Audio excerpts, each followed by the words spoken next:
Me cobraron alquiler a los 35 años y dijeron que debía ser niñero gratis de sus hijos, o me iba. Soy Alejandro, y tengo 35 años. Hace unas semanas, me di cuenta de que mi vida era un reality show barato y mal dirigido, y yo iba perdiendo. Siempre pensé que nuestra familia éramos solo mi madre, Isabel, y yo, unidos por el manantial eterno de su amor, a veces asfixiante. Mi padre se fue cuando yo tenía 12 años. No solo se fue, huyó, dejando tras de sí solo deudas, recuerdos vagos del olor a brandy, y la culpa que mi madre me inculcó con maestría durante todos estos años. Decía que yo era su único apoyo, su hombre más importante. Y yo le creí. Me esforcé. Trabajé sin descanso desde los 20 para que ella pudiera levantar cabeza. Terminé la universidad, conseguí un trabajo estable como programador web. No era lujoso, pero tenía la estabilidad que ella siempre soñó. Vivíamos en la casa que mi padre le dejó, otro campo de batalla que ella ganó, y yo, el tonto, nunca consideré mudarme. ¿Por qué? Éramos familia. Ayudaba a pagar los impuestos, compraba los víveres y arreglaba los grifos que goteaban. Todo comenzó a desmoronarse cuando Ricardo apareció en su vida. Llegó tan repentinamente como una tormenta de verano, ruidoso, brusco, con una risa sonora que al principio me molestaba. Ricardo era viudo con 2 hijos, Paula, de 8 años, y Mateo, de 5. Mi madre, siempre tan reservada y estricta, floreció a su lado. Empezó a sonreír, a cocinar recetas nuevas y a hablar de nuestro futuro. Yo me alegré sinceramente por ella. Sentí que por fin podía relajarme un poco, deshacerme del papel de hombre principal. Al principio, solo salían. Luego Ricardo se quedaba a dormir. 5 meses después, se casaron. Una boda discreta y muy rápida. Llegué a casa del trabajo y estaban sentados a la mesa, de la mano, diciendo, Alejandro, ahora somos una sola familia. Sonreí, los felicité. Pensé que las cosas seguirían igual, solo con un poco más de ruido en la casa. Pero las cosas no siguieron igual. Los niños de Ricardo, Paula y Mateo, se mudaron una semana después de la boda. Son buenos chicos, no mimados, pero exigen mucha atención. Y ahí empezó. Yo, el programador web de 35 años, de repente me convertí en la persona sobrante en mi propio hogar. Mi madre, que solía preocuparse por mí, ahora solo tenía ojos para ellos. Constantemente decía, Alejandro, vigila a Paula, tengo que ir a la mercería central, o Mateo se despertó.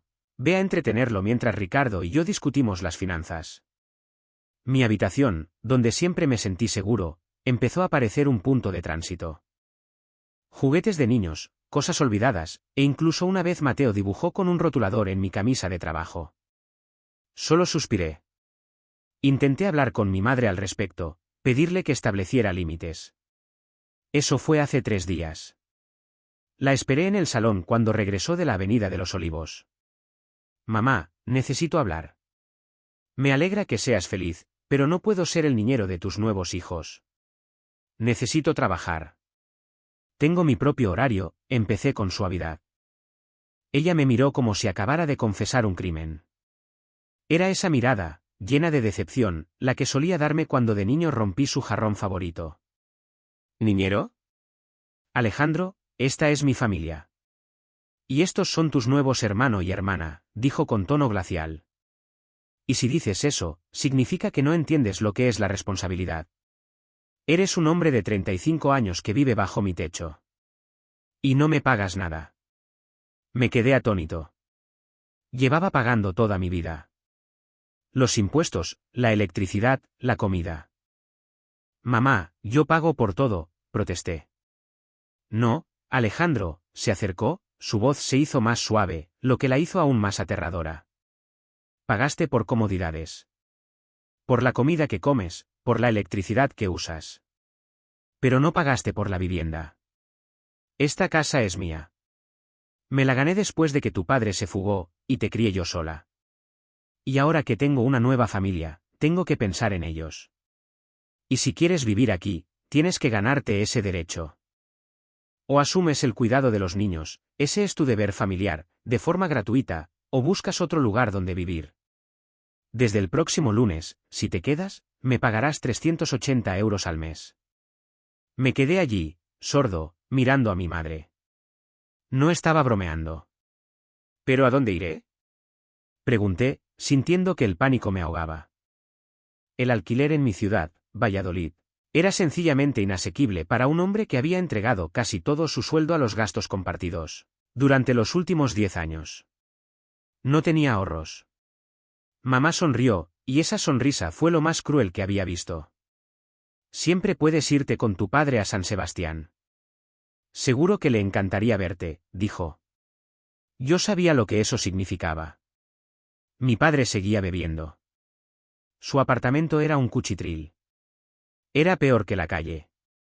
Era una amenaza. En ese momento, comprendí, yo no era un hijo, sino un activo que de repente se había convertido en una carga. Y ahora, para quedarme en esta casa, tenía que convertirme en mano de obra gratuita. Y esto, maldita sea, es solo el comienzo. Acepté. No tenía otra opción. Pero me prometí a mí mismo que este mes lo cambiaría todo. Y encontraría una salida, aunque tuviera que quemar todos los puentes. La primera semana se sintió como vivir dentro de un reloj que siempre iba demasiado rápido. Mi vida, que solía estar perfectamente dividida por hojas de cálculo y fechas límite, ahora estaba dictada por los caprichos de una niña de 8 años y un niño de 5. Acepté el ultimátum de Isabel porque no tenía elección.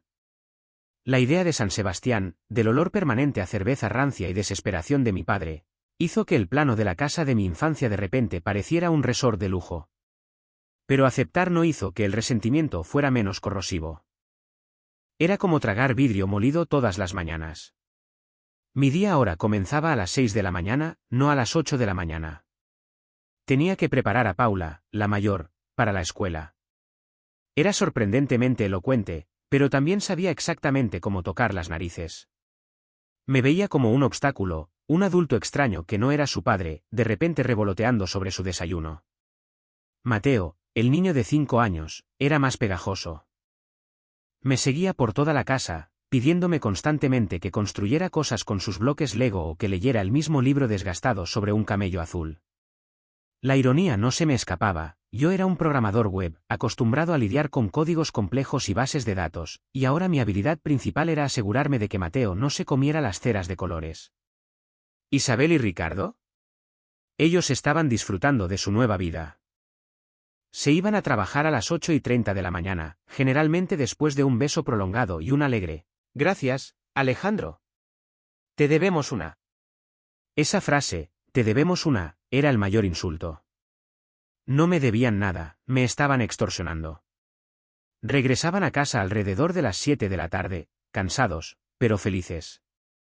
Preguntaban por los niños, apenas dedicándome una mirada.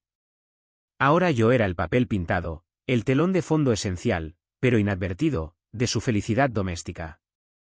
La parte más difícil era intentar mantener mi trabajo real. Trabajaba desde casa 3 días a la semana, y eso era pura tortura. Intentaba meter una llamada de cliente mientras los niños veían dibujos animados, pero inevitablemente, Mateo gritaba, o Paula exigía ayuda con un complicado problema de matemáticas que era perfectamente capaz de resolver ella sola. Mi jefe, el señor Herrero, notó el cambio. Empezó a mencionar mi tono distraído y mis tiempos de respuesta lentos. No podía decirle que estaba atrapado en servidumbre doméstica porque mi madre decidió que mi libertad valía menos que el salario de una niñera. La presión financiera era una fiebre constante de bajo grado. Calculé exactamente lo que mi madre quería decir cuando dijo que estaba pagando por comodidades. Averigüé el coste promedio de los víveres, servicios públicos e impuestos que siempre había cubierto. Era significativo, pero no suficiente para cubrir el alquiler real en este barrio. Sabía que ella estaba esperando que fallara. Esperando que tropezara y le diera una razón para asestar el golpe final, la orden de desalojo. Empecé a hacer lo que tenía que hacer, empecé a guardar dinero en efectivo. No era mucho. 50 euros aquí, 20 euros allá, cada vez que cobraba mi sueldo. Era un fondo secreto, escondido dentro de un diccionario ahuecado en mi estantería. Cada billete que añadía se sentía como un pequeño acto de rebelión, Un ladrillo para el muro que intentaba desesperadamente construir entre yo y el control de mi madre. Este dinero no era para el alquiler, era para el fondo de escape. Me di cuenta de que la casa ya no era el objetivo. La libertad lo era. Una noche, 4 días después de este nuevo régimen, mi madre entró en la cocina mientras yo preparaba la cena para los niños. Estaba cortando verduras con una intensidad concentrada, casi furiosa. «Pareces estresado, Alejandro», observó, no con crueldad, sino con una curiosidad distante, como quien mira un insecto bajo un microscopio. «Es mucho, mamá», dije, manteniendo la voz firme. «Hacer malabares con mi trabajo a tiempo completo y el cuidado de los niños a tiempo completo. Hoy perdí un plazo de entrega». Se encogió de hombros, apoyándose en la encimera. «Para eso está la familia, cariño. Los niños son una obligación familiar. Y, sinceramente, deberías estar agradecido. Estás obteniendo una experiencia valiosa». Además, bajó un poco la voz, pero la complacencia seguía siendo ruidosa. «Sabes que el alquiler en Valladolid es astronómico. Este acuerdo todavía te está ahorrando una fortuna. Piénsalo como un intercambio. Tú me ayudas, yo te dejo quedarte». La palabra intercambio me revolvió el estómago. Hizo que sonara tan razonable, tan justo. Pero no era un intercambio, era una toma de rehenes. Forcé una sonrisa tensa. «Lo estoy pensando, mamá. Todos los días». Sabía que me estaba acorralando. Lo que ella no sabía era que cada minuto que pasaba buscando cajas de zumo y cambiando canales de televisión, yo estaba planeando. Estaba analizando la situación como una auditoría financiera. Activos, mi trabajo estable, mi creciente alijo secreto. Pasivos, el chantaje emocional de mi madre, los 2 niños y la aplastante falta de tiempo. Necesitaba un camino claro, y lo necesitaba rápido. 1 mes. Ese era el plazo. Sentí que la tensión aumentaba, no solo entre mi madre y yo, sino dentro de mí. La culpa con la que ella siempre me había alimentado estaba siendo reemplazada por una ira fría y aguda. Esto no se trataba de los niños, se trataba de control y dinero. Y el verdadero secreto, el que aún no compartía con nadie, ni siquiera conmigo mismo, era cuánto había llegado a despreciar las nuevas dinámicas de esta familia. El juego estaba en marcha, y los primeros cientos de euros en el diccionario hueco eran mi movimiento de apertura. Estábamos a mitad de mes. 2 semanas habían pasado, 2 semanas quedaban hasta que yo encontrara una salida o me rompiera por completo. La tensión en la casa era ahora algo físico, denso y sofocante, como aire viejo y húmedo. Isabel y Ricardo parecían ajenos, disfrutando de su satisfacción fabricada, pero cada interacción se sentía como caminar por un suelo minado con trampas de presión. El conflicto se intensificó bruscamente el miércoles. Era uno de mis días cruciales de teletrabajo. Tenía una videoconferencia obligatoria con un cliente de alto perfil a las 10:30 de la mañana. Había planeado la mañana meticulosamente, despertar a los niños, darles el desayuno, configurar el tablet con una película y encerrarme en mi habitación, rezando por 50 minutos de silencio. Todo salió mal a las 10:25 de la mañana. Estaba iniciando sesión en la llamada cuando Mateo, el niño de 5 años, irrumpió en mi habitación. Estaba llorando, agarrando su camello azul. Paula, la mayor, venía justo detrás, con una expresión de suficiencia. «Me quitó a señor mimoso», gimió Mateo, corriendo directamente hacia mi escritorio. «No es cierto. Está mintiendo», gritó Paula en respuesta. Tenía 30 segundos antes de que el cliente se uniera. «Chicos, 5 minutos. Solo 5 minutos de silencio, por favor. Me encargaré del camello después», rogué, luchando por silenciar mi micrófono. Mateo, abrumado, tropezó con la esquina de la alfombra y, en un intento desesperado por agarrar el escritorio para mantener el equilibrio, volcó mi taza de café. El líquido negro y caliente se derramó directamente sobre mi portátil de trabajo, el que yo poseía, el que contenía todos mis archivos críticos, el que usaba para generar los ingresos que, supuestamente, me mantenían agradecido por vivir aquí. El portátil se apagó al instante. Un silencio aterrador y mortal llenó la habitación. Los niños se quedaron congelados, reconociendo, quizás por primera vez, la magnitud del desastre. Mi cliente estaba llamando. Mi pantalla estaba negra. No grité. Una calma fría y quirúrgica se apoderó de mí. Simplemente me levanté, empujé la silla hacia atrás y les dije a los niños, con mi voz peligrosamente baja: «Bajen. Ahora». Cuando Isabel regresó a casa esa noche, el portátil seguía sobre mi escritorio, pareciendo un pisapapeles muy caro. No lo escondí. Sabía que esta era la confrontación hacia la que me había estado dirigiendo. Ella entró alrededor de las 7 de la tarde, con aspecto cansado pero alegre. «¿Qué tal el día? La cena huele bien». «Mi portátil está arruinado», mamá, declaré rotundamente, señalando el escritorio. «Mateo derramó café esta mañana. Me perdí la reunión con el cliente y podría perder esa cuenta. La reparación costará más de 1.500 euros». Ella suspiró, un sonido familiar y exasperado. No miró el portátil. Me miró a mí. «Alejandro, por el amor de Dios. Fue un accidente. Son niños». «¿Qué hacías dejando café caliente cerca de un niño de 5 años?» espetó, desviando instantáneamente la culpa. «Eres demasiado duro con ellos». «¿Y por qué estabas trabajando cuando se supone que debes vigilarlos?» «¿Conoces el acuerdo?» «El acuerdo es que tengo un trabajo que paga las facturas, mamá. Y ese trabajo requiere una computadora. Y no puedo vigilarlos y trabajar». Finalmente levanté la voz. «El acuerdo es que soy tu niñero gratis porque de lo contrario no me dejas vivir aquí.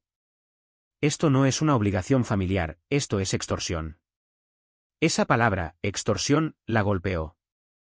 Su compostura se hizo añicos.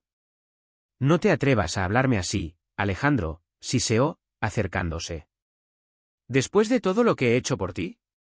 Hijo desagradecido. ¿Crees que te debo esta casa? ¿Crees que tienes derecho a estar aquí?» «He pagado impuestos y servicios públicos durante 10 años», le espeté. «¿Dónde están mis ahorros? Fueron a parar a esta casa». «Fueron a parar a la comodidad que disfrutaste», replicó, elevando la voz a un grito. «No tenías que preocuparte por el alquiler. ¿Y ahora te quejas de vigilar a 2 niños inocentes? Tienes que ganarte tu derecho a quedarte, Alejandro. Tienes que cooperar». Entonces, hice lo único para lo que me había estado preparando. Saqué mi último recibo de nómina de mi chaqueta y lo tiré sobre la mesa del comedor. «De acuerdo.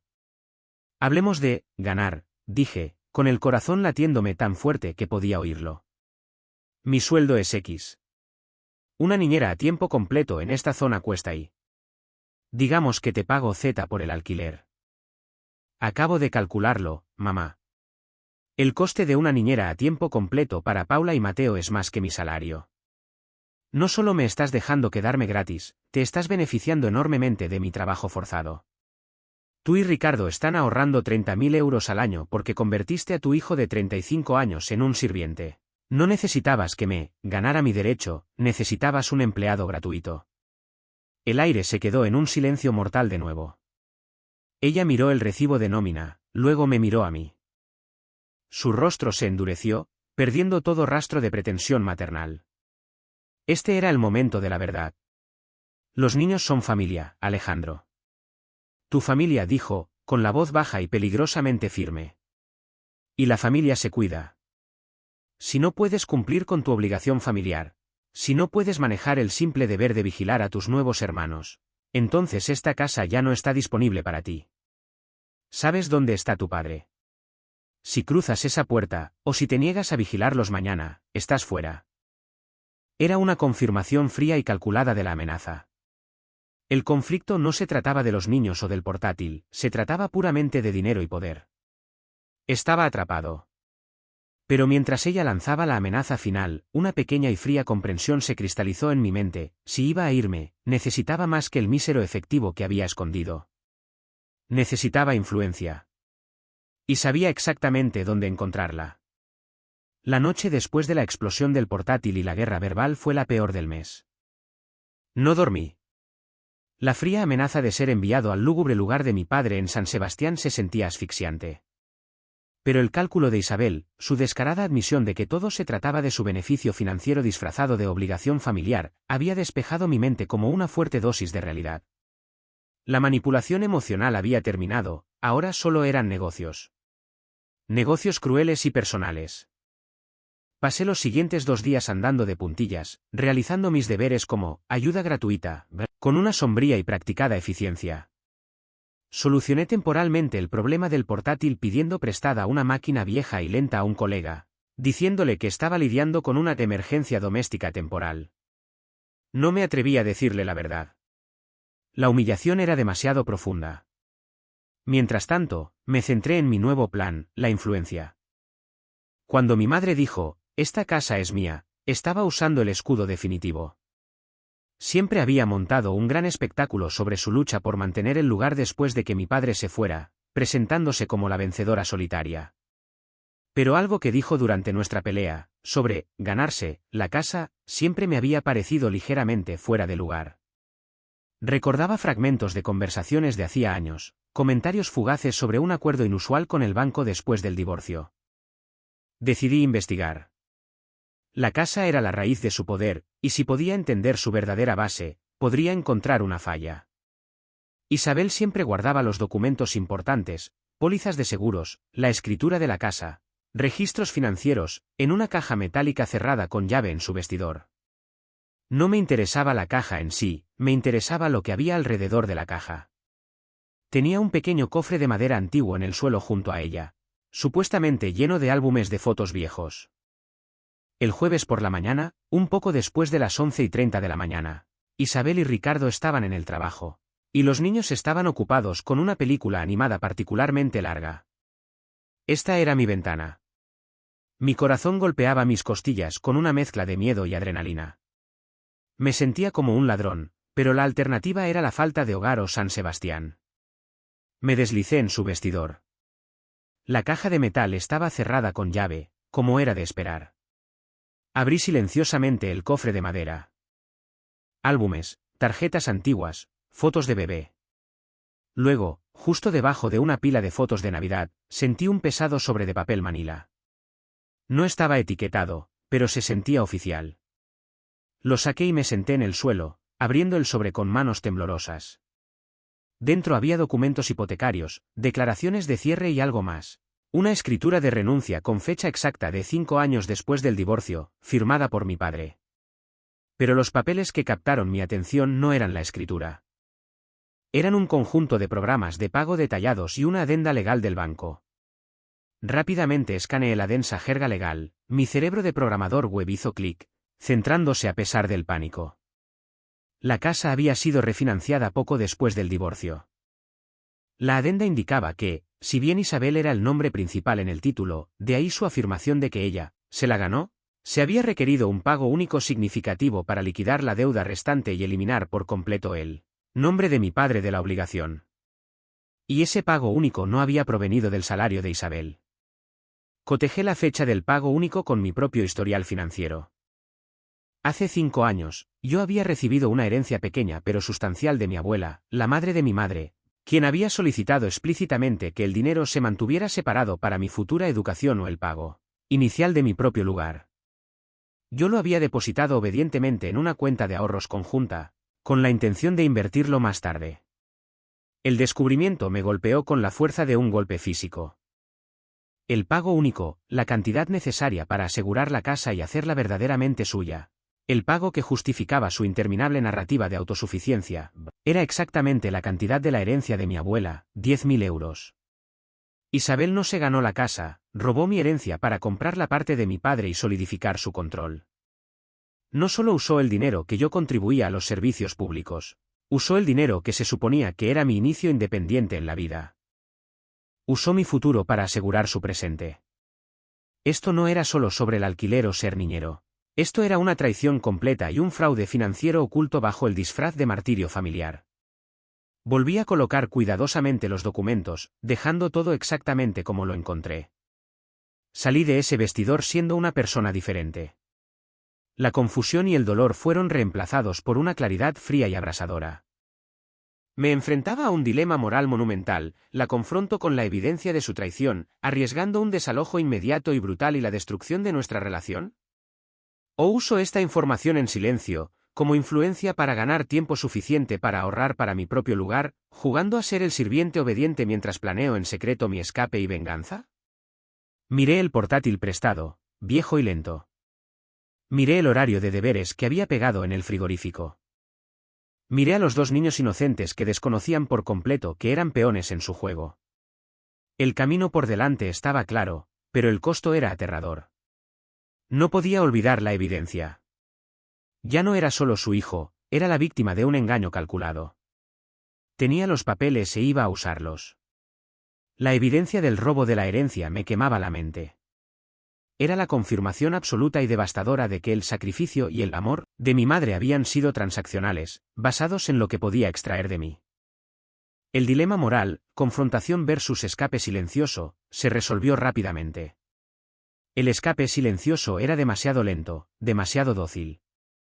Ella había robado mi futuro, yo no solo me iba, estaba exigiendo reparaciones.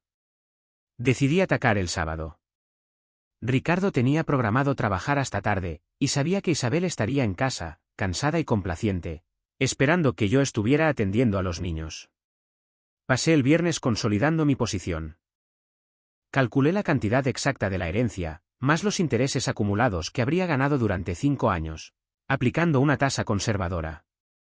Creé un libro de contabilidad meticuloso de 2 columnas, un lado listaba la herencia de mi abuela, mis 10 años de pagos de impuestos y servicios públicos, y el coste del portátil destruido. El otro lado listaba el valor del servicio gratuito de niñero que había proporcionado durante 3 semanas. Los números decían una verdad devastadora: ella me debía dinero. Cuando llegó la noche del sábado, acosté temprano a Paula y Mateo. Sentí una extraña mezcla de tristeza y alivio mientras los arropaba. Solo eran niños, espectadores inocentes en una guerra financiera que no podían comprender. Mi conexión con ellos, por muy forzada que fuera, era lo único limpio que quedaba en esa casa. Encontré a mi madre en la cocina, revisando su teléfono. «Mamá, ¿podemos hablar?». En el comedor dije, con la voz firme, sin traicionar la agitación interior. Ella suspiró, irritada. «¿No puede esperar, Alejandro? He tenido un día largo. Los niños por fin están callados, déjame tener 5 minutos». «No». «No puede esperar», insistí, manteniendo mi mirada fija en la suya. La firmeza de mi tono la obligó a dejar el teléfono. Nos sentamos en la mesa del comedor. Puse el sobre de papel manila que contenía la escritura de renuncia y la adenda de refinanciación en el centro, junto a mi libro de contabilidad meticulosamente calculado. «Lo sé», dije, sin preámbulos. «Sé lo del dinero de la abuela Elena». Ella frunció el ceño, la confusión dando paso a un repugnante destello de reconocimiento. «¿De qué estás hablando?».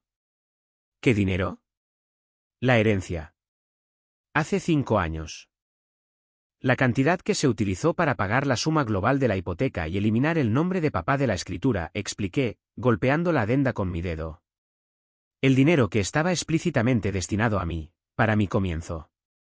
Lo tomaste. Lo usaste para ganarte esta casa, y luego usaste la casa para controlarme». Su negación fue inmediata y furiosa. «¿Cómo te atreves? Violaste mis cosas. Eso es robar. Y esos papeles son complicados. No entiendes de finanzas, Alejandro». «Entiendo de números, mamá. Soy programador web, pero también sé de contabilidad», repliqué, empujando el libro de contabilidad sobre la mesa. «Mira las fechas. Mira las cantidades. Coinciden con el retiro de mi herencia hasta el último euro. No salvaste esta casa a través del sacrificio, utilizaste mi futuro para tu seguridad.